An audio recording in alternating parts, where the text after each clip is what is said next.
This is the definition of a background movie.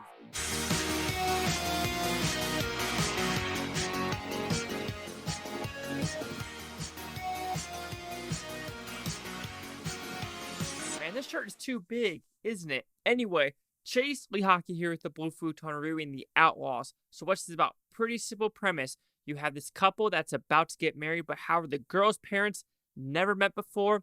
What are they? They are bank robbers. And with this movie, if you've seen the trailer, you've seen the movie. That is not the fault of the movie. That is the fault of the people promoting this movie and doing a piss poor job with that. However, this is a okay movie. It could have been worse. It could have been better. But overall, like I said, it is literally a background movie. Like you do stuff and you look, you do stuff and you look, you do stuff, you look, and you'll be a-okay with your life. So let's talk about the positives. I'm going to talk the biggest positive right now, the car chase scene. So there's a car chase scene. Say that 5 times fast. Car chase scene, car chase scene, car chase scene. It's impossible. Anyway, the car chase scene in the cemetery and before the cemetery with the cop cars and the bank vault truck. What are those called again? I'm an idiot. Anyway, there's a car chase with car flips, impressive stunts. Yes, a lot of it is CG when they're shooting the cars, but the cars flipping and doing this precision of going through a cemetery and keeping control of the vehicles and like a SWAT vehicle flipping over, these cop cars flipping over, this stunt of a casket going in a hole. It was pretty damn impressive for a R-rated comedy with some action in it. It didn't have to go that extreme, but it really did. But when that car chase was on screen, it had my full attention, and I was like, damn, this is really, really well directed and just planned out for sure. Of course, you have some good actors like Devine. You have Brosnan. They're just fun in this movie. You could tell they're just in it to have a breezy, fun time. This is a Happy Madison production, so Adam Sandler did produce it, so expect that type of cheesy fun. Some of the jokes do land, I'll give it that. Some of them do overstay its welcome, especially the one at the very end where he's basically trying to please this girl to get in a vault and she's telling him to do stuff and everything like that. So there are some jokes that's go overboard. You're like, okay, whatever. And some of the CGI also, when it comes to CGI blood, it was that could have been a little bit better.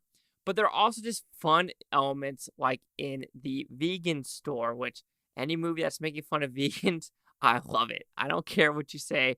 Just to me, there's very few people in this world where I just feel like they think they're better than everyone else. That is the environmentalists that block traffic, which if you're blocking traffic when cars are actually standing idle, doing emissions, that's worse for the environment. So what is the point? Are the people slashing the tires? Nah, fam, you ain't doing that in America and Florida, Texas. I mean, probably in California, Oregon, Washington, you might get away with that.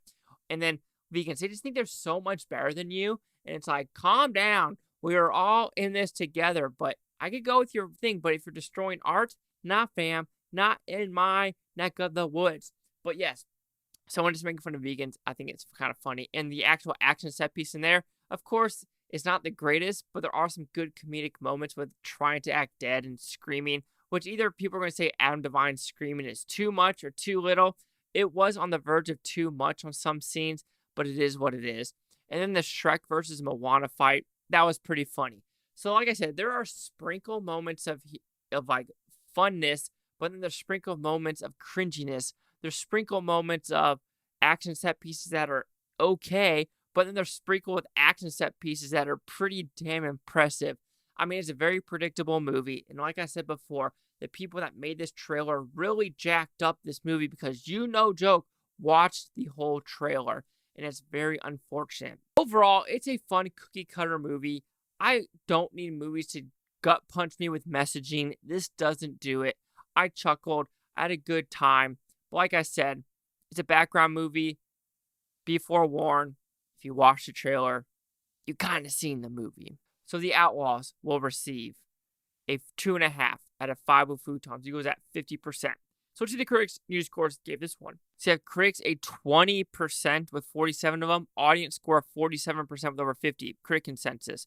With a cast as talented, The Outlaws can help but provide some laughs, but they're too few and far between to make it for the movie's derivative, sitcom-worthy setup. Sure, I have to agree. I mean, that it's a been there, done that cookie cutter movie, but not all movies need to mess with my emotions. Anyway, 204750. Chase Talk with the Blue Futon. Like, comment, subscribe. I don't think Futontopia. You Blue Futon, take watch a great day, night, care, watch it today, tomorrow, week from now, month from now, year from now. I love every single freaking one of you. Truly do. Did you watch this one? It feels like Netflix movies are kind of dwindling. Like, there aren't as many as there was last year. Maybe they were losing too much money last year. Who knows?